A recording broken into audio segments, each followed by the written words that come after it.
tout au long de la vie, quand l'organisme risque de développer une maladie infectieuse provoquée par un nouvel antigène, les globules blancs, et plus particulièrement les lymphocytes, ont pour fonction de lutter contre cet élément pathogène pour l'éliminer. Une partie de ces clones se différencie en cellules lutteuses, neutralisantes et tueuses de l'infection virale.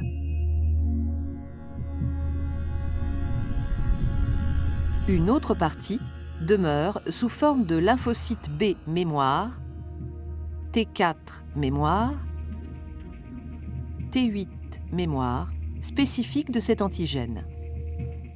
Ces lymphocytes mémoire sont stockés en réserve dans les organes lymphoïdes, dans le thymus, dans la rate et dans les ganglions lymphatiques. Ils ont la caractéristique d'être hypersensibles et très réactifs. Ces cellules mémoire ont une durée de vie très longue, estimée à plusieurs décennies.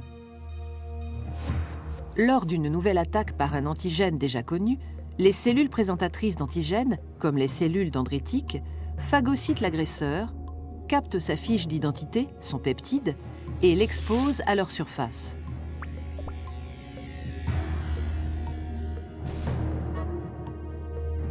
La cellule dendritique, présentatrice de l'antigène, migre ensuite vers un ganglion par les vaisseaux lymphatiques et présente le déterminant de l'agresseur aux lymphocytes T et aux lymphocytes B, produits lors de la première infection et qui sont en réserve dans les follicules du ganglion.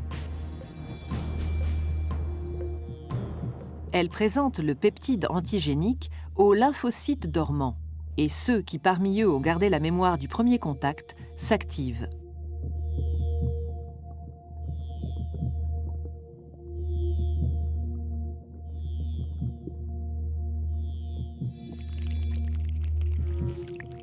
Les lymphocytes B et T entrent en mitose dans les follicules, ce qui entraîne le gonflement du ganglion. Les lymphocytes T cytotoxiques, comme les plasmocytes producteurs d'anticorps, partent alors vers le lieu de l'infection par les vaisseaux sanguins. Grâce à l'action des lymphocytes mémoire, la réponse adaptative sera alors plus rapide, plus intense et plus efficace. Le sujet ne sera pas malade.